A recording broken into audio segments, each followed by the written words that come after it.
31절부터 35절 말씀입니다. 사도행전 20장 31절부터 35절 말씀입니다. 찾으셨으면 우리 같이 한 목소리로 읽겠습니다. 시작. 그러므로 여러분이 일깨어 내가 3년이나 밤낮 쉬지 않고 눈물로 각 사람을 훈계하던 것을 기억하라. 지금 내가 여러분을 주와 및 그 은혜의 말씀에 부탁하노니 그 말씀이 여러분을 능히 든든히 세우사 거룩하게 하심을 입은 모든 자 가운데 기업이 있게 하시리라.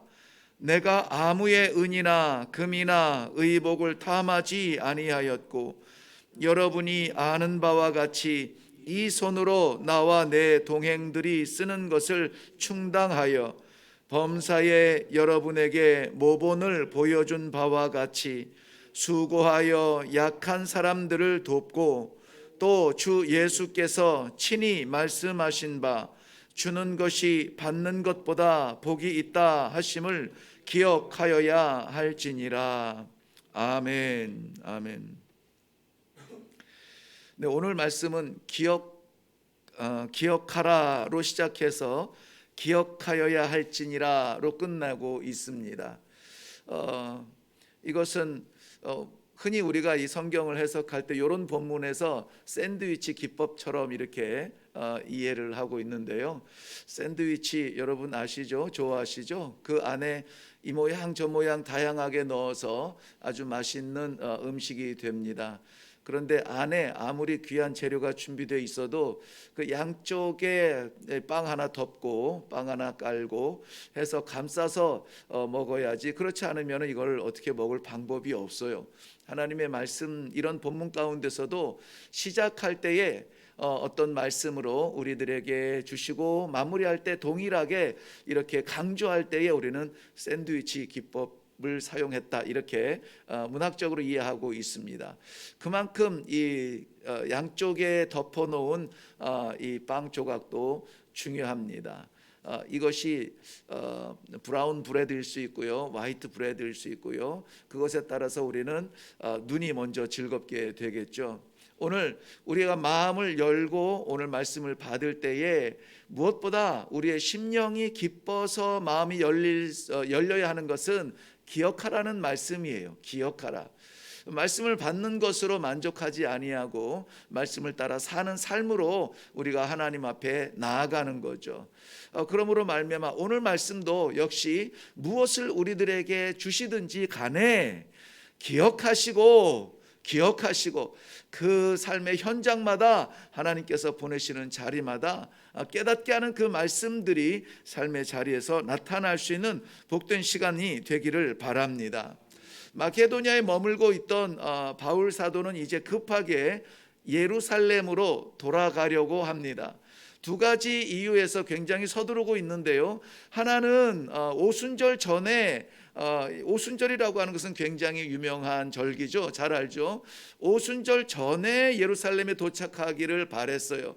이 오순절이라고 하는 것은 유대인들이 전통적으로 지켜왔지만 특별히 사도행전 2장 이후에 오순절 성령의 역사로 말미암아 초대교회가 태동이 되어지고 전통적으로 지켜오던 율법이 아니라 예수 그리스도의 복음의 말씀으로 세워진 믿음의 공동체가 이렇게 세워져 나가는 것, 우리는 초대교회라고 하는데요. 그 초대교회에서 특별히 오순절은 가볍게 여길 수 없는 절기입니다. 그런데 사도 바울은 오순절 전에 예루살렘에 도착하고 싶어 해요. 왜냐하면 오순절 절기를 지킨다는 것도 중요한데 오순절은 어떤 역사가 있었느냐면은 각자의 다양한 삶이 하나가 될 수 있었던 놀라운 기적 같은 날이었거든요. 도망했던 자, 숨었던 자, 교만했던 자, 병들었던 자, 모든 자들이 무엇 때문에 하나가 되었습니다. 그 하나가 된 그 근거가 무엇이냐면은 성령이 하나 되게 하신 거예요. 성령이 불의 혀처럼 임할 때에 저들이 각자의 생각도 있고 각자의 탤런트도 있고 각자의 어떤 개성도 있겠지만은 저들은 한 가지로 말했습니다. 한 가지로 행했습니다. 무엇으로 말했냐? 성령이 말하게 하심을 따라 말했습니다. 한 가지로 행했습니다. 어떻게 행했느냐? 성령이 인도하시는 대로 나아갔습니다. 자, 그때로부터 세계에 흩어져 있던 디아스포라 유대인들이 예루살렘의 이 오순절 절기를 지키러 왔다가 머물러 있던 사람들이 그 현장을 보게 되죠. 그리고 그들이 흩어져서 각 처소마다 예배의 처소가 생기게 되죠. 오늘 전도사님 기도한 것처럼 우리 이제 구역이라고 하는 새로운 구조가 시작이 되어지고 이제 구역장님들이 말씀으로 준비하고 시작을 합니다. 그러한 구역 자리가 사람의 모임의 자리가 아니라 믿음의 사람들의 모여지는 작은 교회가 되어져야 되거든요. 그래서 이 초대교회와 같은 놀라운 역사가 일어나야 되는 것입니다. 그런데 더 놀라운 것은 무엇이냐면은 그 이전에 이 유대인과 이방인으로 분리되어져 있던 저들의 정신세계가 이제는 다 깨져버렸어요. 이방 땅에서 선교사가 나가고 이방 땅에서 성령이 역사한다는 소문이 들리고 이방 땅에서 하나님의 백성들이 성령의 충만함을 받아서 방언하고 병 고치고 복음을 증거하는 이러한 소문들이 나면서 이제는 혈통적인 가치가 없어졌죠. 바울 사도가 서두른 오순절 전에 도달하기를 원했던 그 깊은 마음 중에 하나는 뭐냐면 놀랍게도 이방인 교회, 지금 사도 바울이 세우는 교회들은 다 이방 지역의 교회들을 세우고 있잖아요. 선교를 하고 있습니다. 그런데 그 이방 땅에 세워진 교회들에서 이 예루살렘 교회 성도들을 위하여 구제 연보를 모으고 있었습니다. 각 교회들마다 그것을 모으고 있는데 사도 바울이 그 이방인의 마음을, 이방인 크리스찬이죠, 이방인 크리스찬들의 그 마음, 예루살렘의 교회 성도들의 연약함을 돕기 위한 그 하나된 마음을 이제 가서 전하고 싶은 거예요. 얼른 가서 전하고 싶은 거예요. 우리가 손가락질하고 이 마음의 벽을 쌓고 밖에 두었던 그 이방인들이 예수 믿고 우리와 하나가 되었습니다. 그들이 예수 믿고 우리가 하나가 된 복음의 백성이 된 것뿐만이 아니라 우리의 힘들고 어렵고 연약함을 외면하지 아니하고 저들이 이렇게 십시일반으로 연보하여서 나누기를 원합니다. 이 이방인 개종된 그리스도인들의 마음을 얼른 전하고 싶은 거예요. 그러니까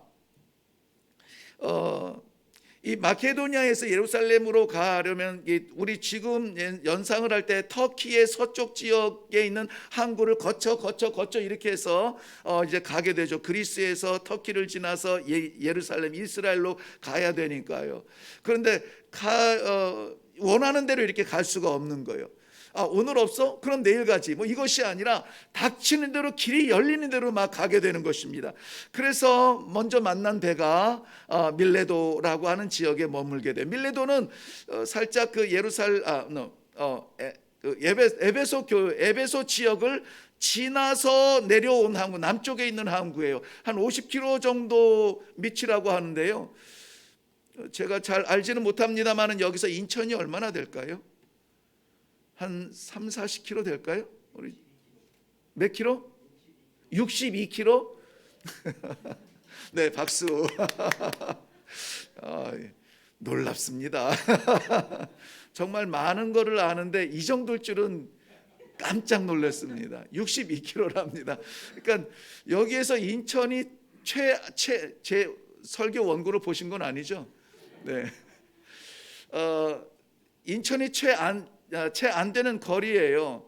그래도 이동수단이 편치 않았던 당시에는 쉽지 않은 길인데 사도 바울이 밀레도에서 그냥 예루살렘으로 가기에는 너무나 아까운, 꼭 이 말을 남기고 싶은 사람들이 있는데 에베소 교회 성도들이었거든요. 그래서 에베소 교회 장로들을 부릅니다. 초청을 해요. 좀 와서 만날 수 있을까? 그들이 한 걸음으로 달려오죠.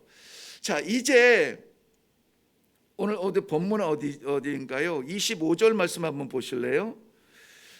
사도행전 20장 25절 하반절 말씀 보면은 이제는 여러분이 다 내 얼굴을 다시 보지 못할 줄 아노라. 이제 여기서 만나면 헤어지면 이제는 다시 못 볼 거를 알아요. 왜냐하면 지금 예루살렘으로 가면은 고난과 고통과 환난이 나를 기다린다라고 하는 것을 성령이 이미 말씀해 주셨어요.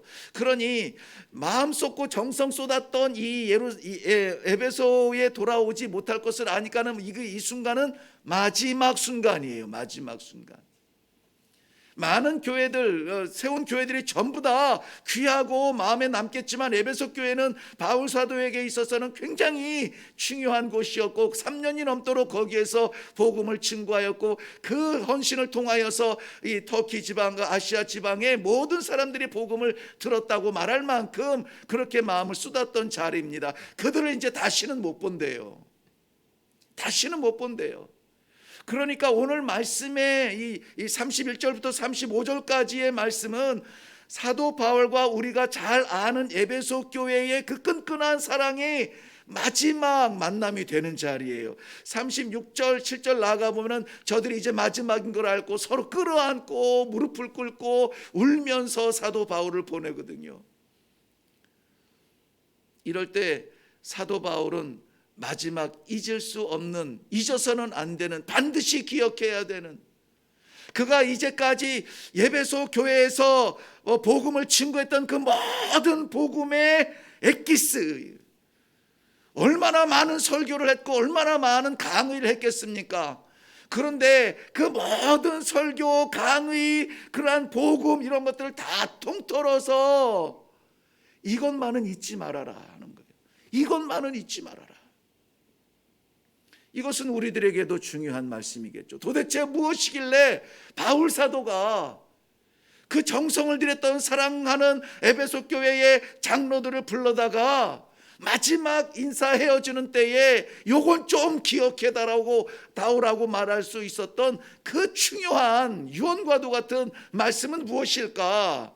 오늘 본문 말씀에서 이것만은 기억해라 라고 하는데 뭘까요? 질문하고 싶었습니다. 엄청난 복음의 어떤 핵심, 우리가 정말 눈을 번쩍 뜨면서 깨달을 이런 말씀이 있었어라고 하는 어떤 신학적인 고상한 그러한 영적인 질서 차원에서의 그러한 멋있는 멘트 그런 것이 아니었습니다. 사도 바울이 정성을 쏟았던 그 에베소 교회의 마지막 기억하도록 남겨주고 싶은 그 말은 주는 것이 받는 것보다 복되다, 그거였어요. 주는 것이 받는 것보다 복되다. 많은 사람들이 복을 받는 거라 이렇게 생각을 합니다. 복은 받는 거죠. 자연스럽게 그래서 받아서 너무 좋아, 복되다 이렇게 인식이 됩니다. 그래서 이것저것 받는 것을 늘어놓죠. 자랑합니다. 나 이거 받았어, 나 이거 받았어, 나 이거 받았어, 이렇게 자랑을 하는 것을 보편적으로 생각합니다. 바울 사도도 그랬을 것입니다. 그런데 바울 사도가 바리새인 중에 바리새인이요 율법으로는 흠이 없는 사람이었죠. 예수님께서 살아계셨을 때 바리새인들이, 그것도 지도자급들이 하는 일은 무엇이었습니까? 예수님의 흠을 잡으려고. 그러니까 예수님께서 사람들을 만나는 그 현장, 기적의 현장, 말씀의 현장, 예수님의 사역의 그 현장에 어슬렁거리면서 있던 바리새인들이 있었습니다. 그런데 그들이 그 자리에 있었던 이유는 흠을 잡으려고. 그러니 무슨 말을 하나 잘 들었겠죠. 하나 걸리기만 해봐라 잘 들었겠죠. 바울은 바리새인 중에 바리새인이었습니다. 율법의 완전한 자였기 때문에 우리 스데반 집사님이 순교할 때에 그때의 증인으로 우뚝 서 있던 청년 사울을 여러분 기억하십니까? 그 증인으로 서 있을 때는 너무 어려서도 안 되고 때가 이제 청년 사울이라고 이렇게 번역을 했는데요. 그 청년의 나이는 보통 25살에서 35살까지의 이야기예요. 근데 20대의 중반의 젊은 나이에 그걸 책임질 수 있는 사람은 되지 못합니다. 그래서 이 전통적으로 밝은 유대 사회에서는 30은 되어야 뭔가에 대한 책임을 주어지게 돼요. 그래서 이 스데반 집사의 순교의 현장에 돌을 던지는 그 자리에서 증인이 될 수 있었던 청년 사울은 30살 전후가 되지 않았을까 이렇게 보고 있거든요. 그렇다면 예수에 대한 그러한 복음의 현장과 말씀의 현장에도 이 사도 바울이 기웃거렸을 수 있을 가능성이 많습니다. 왜냐하면 오늘 주는 자가 받는 것보다 복되다라고 하는 말씀은 마태, 마가, 누가, 요한복음에는 나오지 않는 말이에요. 예수님께서 제자들과 그 많은 시간을 보내면서 많은 이야기들을 하고 그 귀한 메시지들을 선포하셨겠죠. 누구도 기억하지 못해요. 예수님의 제자들이 남긴 기록들은 예수님의 정말 이 주옥 같은 그러한 말씀, 아니면 눈을 번쩍이게 하는 기적들, 이런 것들이었을 것입니다. 그런데 이 사도 바울의 귀에 남겨져 있던 이 사도 바울이 예수님의 이 말을 어떻게 알았을까? 이거 흔적을 찾는 학자들도 있는데요. 아마 이 사람들이 예수님의 말을 구전으로 전하는 것을 아마 들었을 거야라고 말하는데, 저는 개인적으로 사도 바울, 그러니까 사울, 바리새인 지도자급의 청년 사울이라면은 예수님의 흠을 잡으려고 기다리지는 않았을 것이다. 예수님의 사역의 현장, 복음의 현장에서 무슨 말을 하는지 그것을 정탐하듯 들었을 것이다 라고 생각을 하는데요. 그때에 보통 사람들이 다 받는 것이 복이라고 했고, 누리는 것이 복이라고 했고, 갖는 것이 복이라고 했는데, 이 양반이 뭐라고 얘기했냐면 주는 것이 복이래요. 이해가 되지 않죠. 주는 것이 복이라고 아무도 기억하지 못했던 그것을 바울 사도는 기억하고 있었습니다. 왜? 일반적이지 않아요. 역설적입니다. 이해가 되지 않아요. 그런데 바울 사도가 예수님을 다메섹 도상에서 만나고 나서 그 이후에 그 뜻을 알게 되는 것입니다.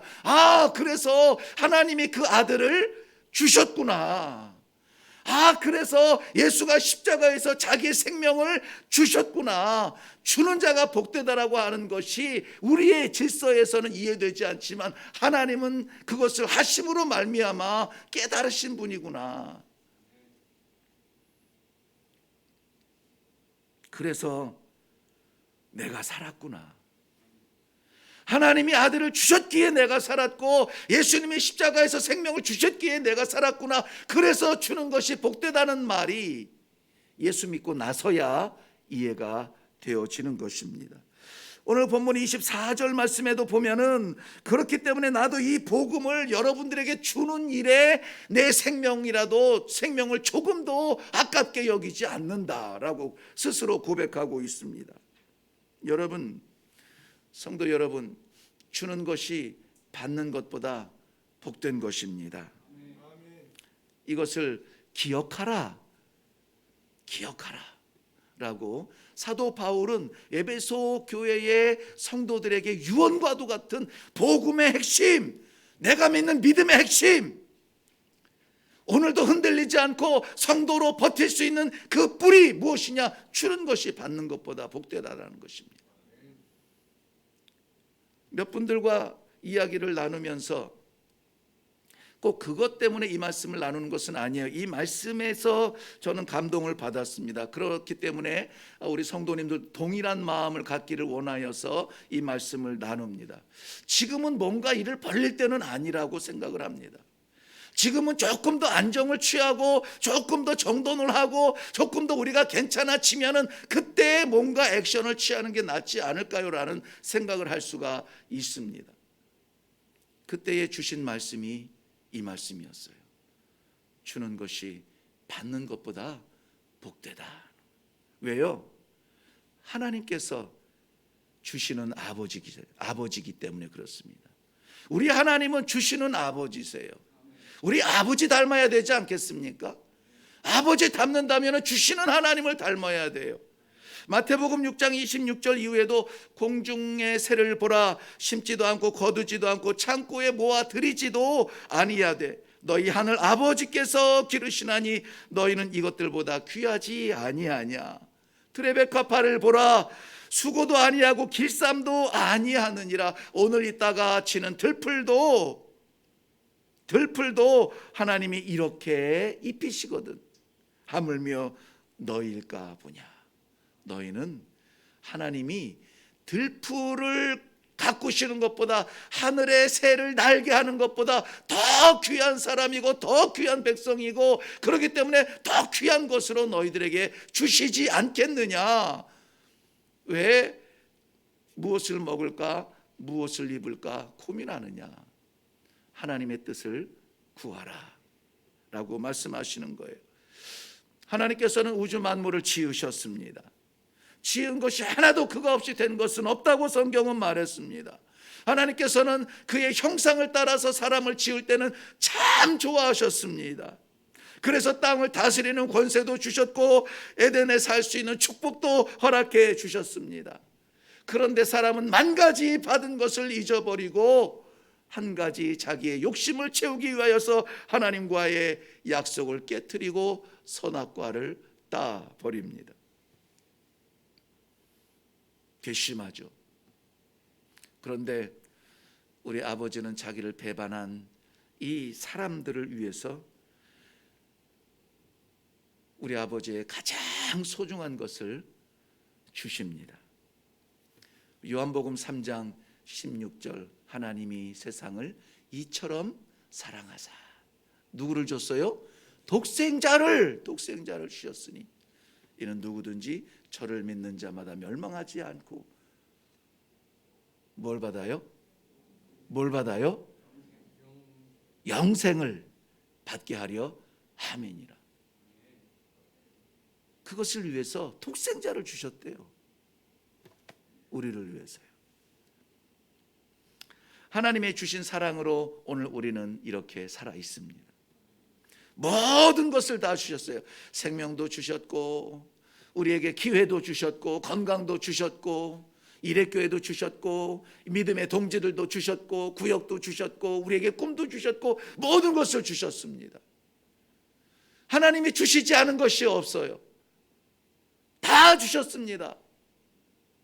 어제도 주셨고 오늘도 주셨고 주시고 내일도 주실 것입니다. 다 주십니다. 안 주실 때가 없었습니다.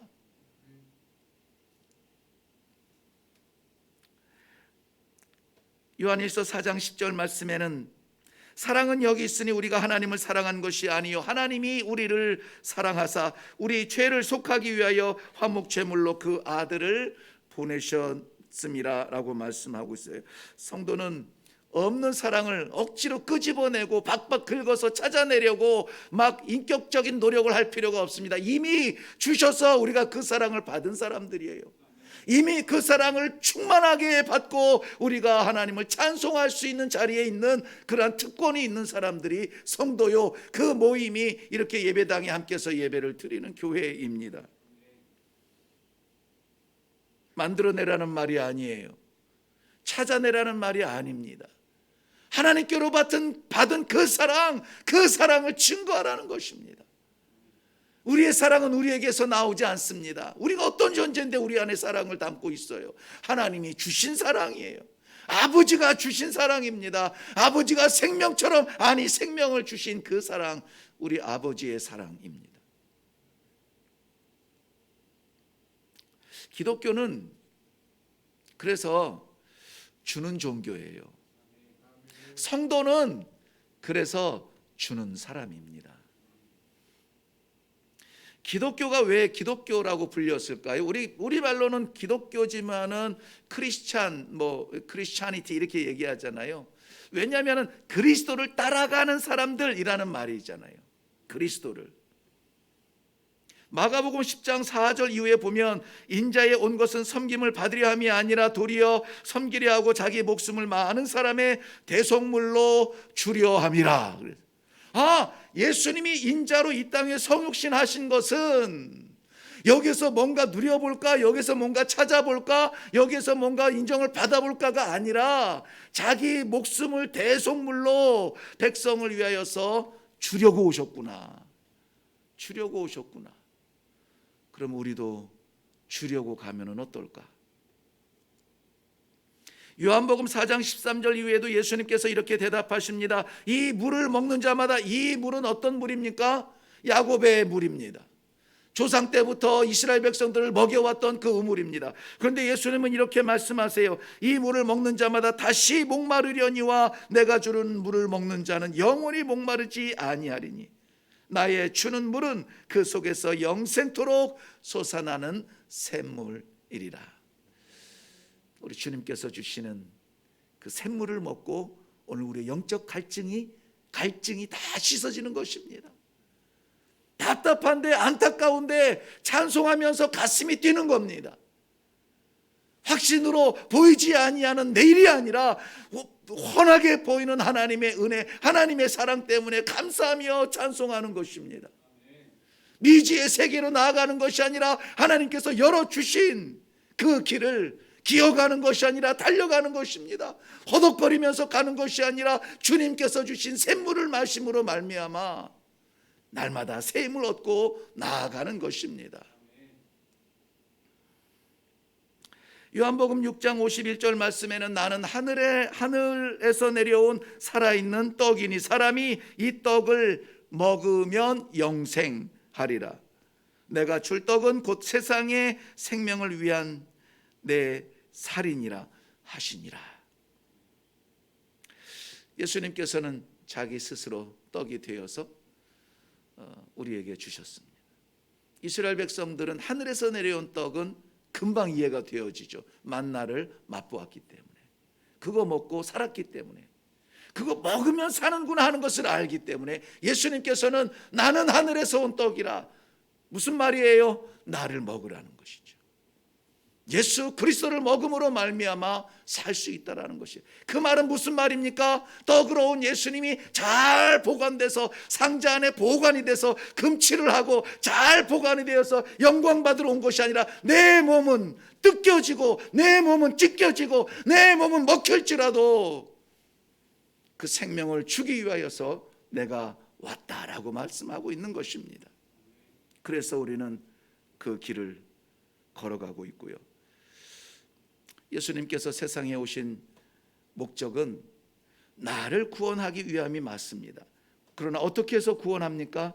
자기 자신을 주심으로 말미암아 우리를 구원하시는 것입니다.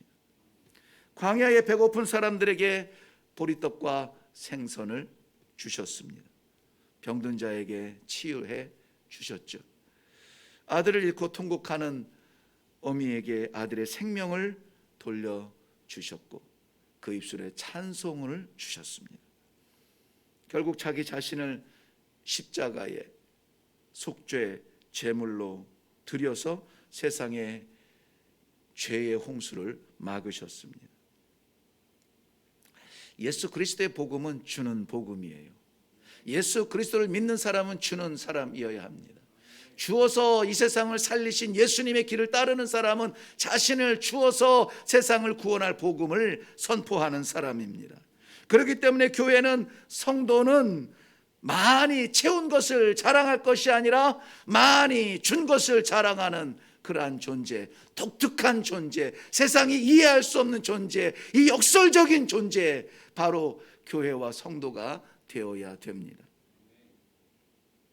특별히 바울 사도가 준 대상들이 있습니다. 아는 사람, 친한 사람, 뭔가 좀 엮이면 될 것 같은 그런 사람에게 준 것은 아닙니다.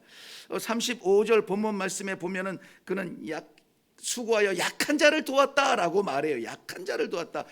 우리 존 켈빈, 종교개혁자 존 켈빈은 이 약한 자를, 영적으로 연약한 자를 세워주었다. 내 수고를 주어서 저 약한 자를 일으켰다라고 믿음이 약한 자를 대상으로 보고 있습니다.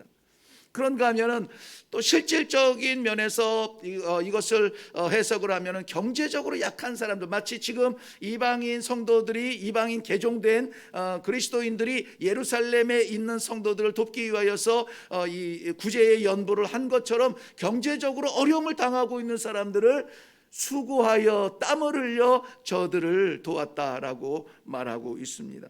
그런가 하면은 신체적인 약자들도 포함이 되겠죠. 병든 자들 또는 갇힌 자들도 되겠죠. 눌린 자들도 되겠죠. 노예들도 되겠죠. 소망이 없는 자들도 되겠죠. 그들에게 주라는 것입니다. 무엇을? 나의 자유를, 나의 시간을, 나의 재물을, 나의 건강을, 내게 주신 기회를 저들에게 주라는 것입니다. 그러므로 사랑하는 성도 여러분, 오늘 우리가 기억할 것은, 이 말씀을 통하여서 반드시 기억해야 되는 것은, 우리는 주는 사람이 되어야 됩니다. 받아서 만족하고 받아서 할렐루야가 아니라 이미 받은 것 가지고 자꾸 되돌려서 볶아 먹지 말고 이제는 좀 주는 사람이 되어야 됩니다. 주는 것과 받는 것의 교훈을 위해서 사용되어지는 아주 중요한 재료가 있죠. 이스라엘 지도를 한번 좀 보시기 바랍니다. 네, 이스라엘 지도예요. 네, 그 3분의 2 정도 내려오면 예루살렘이라는 곳이 있죠. 아, 저희가 예루살렘입니다. 그리고 저 검게 보이는 것은 사실은 바다입니다.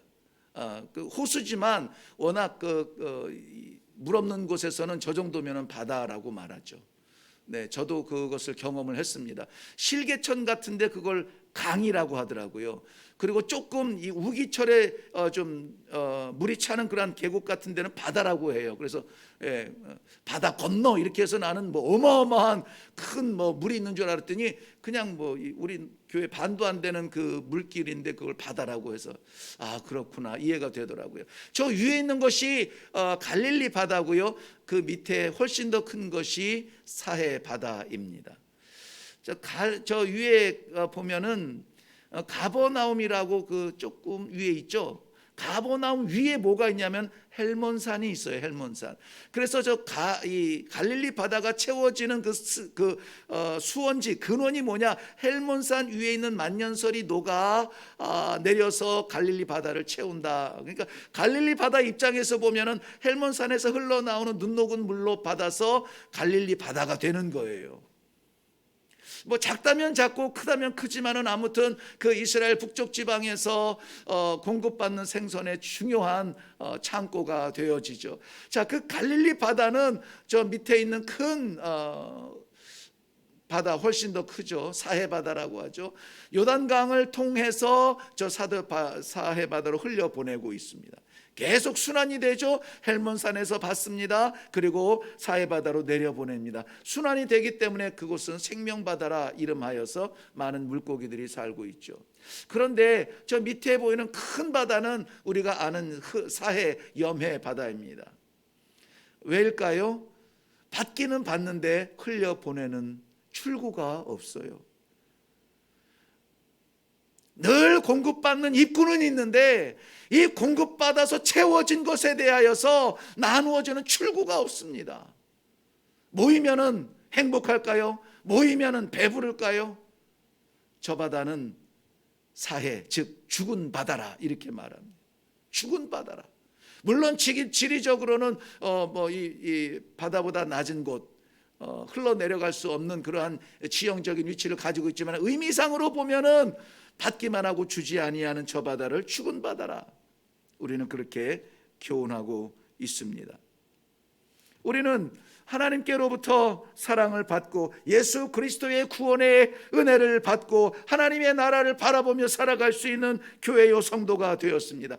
불과 이틀 전인가요? 저는 새벽 예배를 마치고 한 목사님과 함께 아침 식사를 나누면서 주제가 은혜였습니다.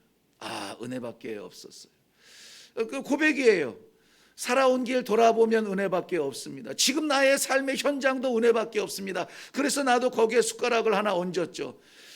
제 삶도 은혜 외에는 설명할 길이 없습니다. 그러다 보니까는 우리 성도의 삶은 은혜로 채워진 거예요. 은혜는 우리가 파낸 것이 아닙니다. 은혜는 받은 선물이에요. 하나님께서 주신 것입니다. 그렇기 때문에 그 자리에서 우리는 마음을 다짐할 수 있는 시간이 되었습니다. 많이 받았구나.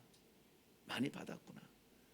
목사의 삶으로, 하나님의 종의 삶으로 부끄럽지 않게 하려면 지금이라도 주어야 되겠구나, 나눠야 되겠구나 하는 생각을 가지면서 우리의 마음도 드릴 수 있는 시간, 시간도 드릴 수 있는 시간, 우리의 건강도 드릴 수 있는 시간, 관심도 드릴 수 있는 시간, 하나님께 드릴 수 있는 그러한 시간이 되었습니다. 그 감격이 넘치더라고요. 하나님께서 우리에게 주신 많은 것 중에 우리는 기회라는 것을 받았습니다.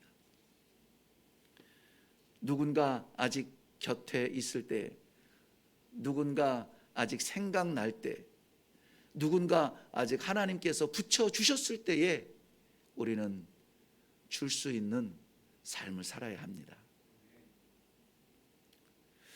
저는 이 표현이 적절할지는 모르겠지만은 말씀을 준비하는데 이런 표현을 썼어요. 용서하시고 들으세요.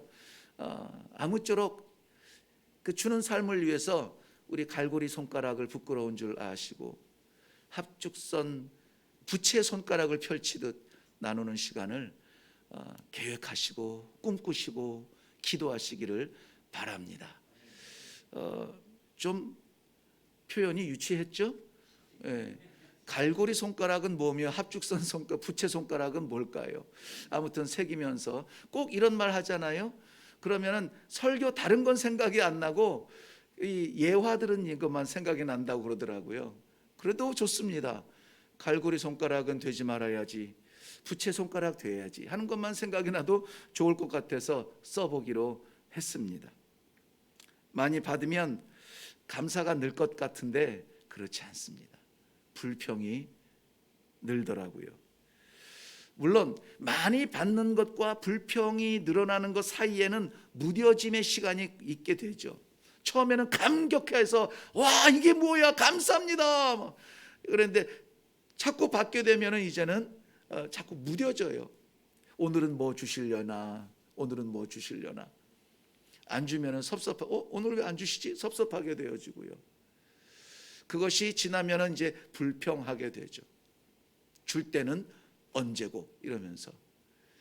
그런데요, 많이 나누면은 비어질 것 같은데 저는 우리 어르신들 앞에 죄송하지만 길지 않은 삶을 살았지만은 이 인생 가운데서 배운 것 중에 하나가 뭐냐면요, 더 주면은 마르지 않는구나라는 거예요. 다 주었는데도 아직까지 살고 있구나, 아직도 줄 게 있구나 하는 거예요. 뭔가 샘솟듯이 자꾸 나와요. 하나님께서 맡긴 것을 내 주었더니 너 잘 쓰고 있다 자꾸 주시는 거예요. 마르지 않아요. 없어서 못 준 적이 없습니다. 그렇다고 해서 제가 많은 것을 가진 사람은 아니죠. 이런 걸 나누고 싶어요. 우리는 예수님께서 십자가 위에서 자신을 주심으로 우리의 죄가 도말되고 의롭게 인치신 하나님의 사랑으로 천국 백성이 되었습니다. 최고의 것을 넘치도록 받았습니다. 2023년에 우리는 받은 흔적보다 주는 흔적을 남길 수 있는 성도들이 되기를 바랍니다. 그리하여서 영원한 하나님 나라의 백성다운 예수님을 많이 닮아가는, 하나님을 기쁘시게 하는 2023년 되시기를 주님의 이름으로 축원합니다. 기도하겠습니다. 어떻게 하면 이 말씀을 기억하게 할까요? 아버지께서 사랑하는 성도들의 평생 잊혀지지 않을 귀한 복음의 진수를 전하게 하셨습니다. 주는 것이 받는 것보다 복되다. 이 말씀 기억하고 이 말씀 따라서 주는 사람 되어 하나님께서 세우신 성도의 질서, 교회의 사명 잘 감당하는 우리 모두가 되게 하여 주시옵소서. 감사드리며 예수님 이름으로 기도하옵나이다. 아멘.